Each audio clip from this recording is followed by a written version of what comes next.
Бир кездеги каралбаган бул аймак азыр жергиликтүү жашоочулардын эс алуучу жайына айланды. Анткени мындан 1 жыл мурда Нуржанов айыл өкмөтүнөн жана Талас Токой чарбасына караган бул жерде жеке ишкер Болсунбек Казаков 10 жылдык мөөнөт менен ижарага алып, туристтик аймак айлантуу максатында иш баштаган. Мен ойлойм, Талас обласы туризмдин өнүктүрүүнүн локомотиви болгонго дагы толук шарттары бар. Анткени биздин абдан кооз тоолорубуз бар, токойлорубуз бар, сууларыбыз бар. Азыркы күндө дүйнө жүзүндө жөө туризми абдан өнүгүп атат. Ошо жөө туризмге бирден бир шарттары эң ыңгайлуу келген аймактардын бири болуп эсептелинет. Ошол тармакты биз өнүктүрүүгө чоң салымдарды кошуп, чоң үмүттөбүз да.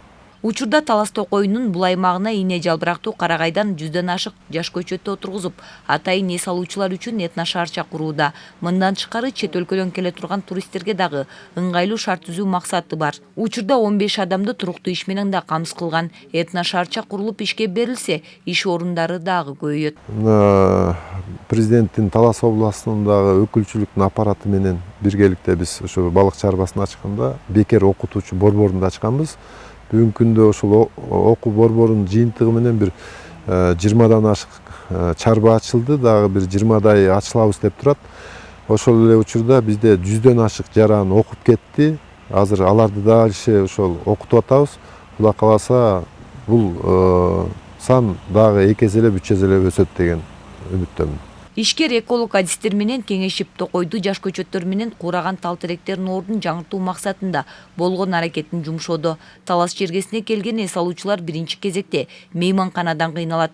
Андыктан тейлөөнүн сапатын жакшыртуу менен жеңил конструкция менен атайын этно боз үйлөрдү орнотууда. Биз мына ушул өлкөбүздүн башчысынын жарлыгын колдоо максатында ушу ижарага алынган, Токой чарбадан ижарага алынган жерге 100дөн ашык ушулга окшогон 10 жылдык, 5 жылдык елкаларды, сосналарды тиктик да. Бул деген Кудай кааласа биз 10 жылдан кийин ижара келишимдери бүткөндө бул ушул эле Токой чарбада калып, ушул Токой чарбанын баягы жашылдандыруу фонддорун толуктап туруучу биздин бир салымыбыз болуп калат деп ойлойм. Анан ага дагы баягы таластыктарга экзотика болсун деп, мынакей биз Талас Токойуна биринчилерден болуп Кудай кааласа пальма отургуздук. Бул дагы бир Талас Токойунун сыймыгы болот деген ойдобуз да.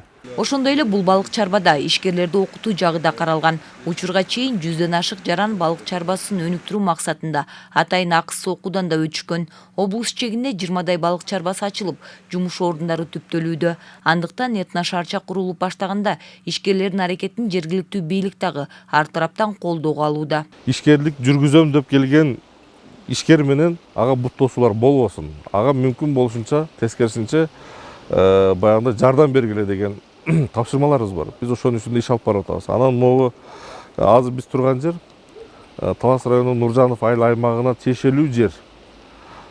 Бул Талас шаарына карабайт. Талас районуна караган жер Талас Токой чарбасына тиешелүү жерлер.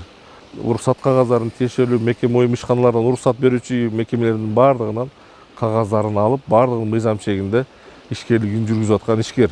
Айта кетсек, күн жылгандан баштап Токойдо эс алуучулардын саны дагы көбөйөт. Андыктан эс алуучулар жаратылышка кайдыгер мамиле кылып, айлана чөйрөнү булгабай, дал ушундай эс алуучулар үчүн шарттарды түзүп жаткан ишкерлерди колдоого алса. Бегайма Сымбаева, Калмурат Мейманбеков, Талас району.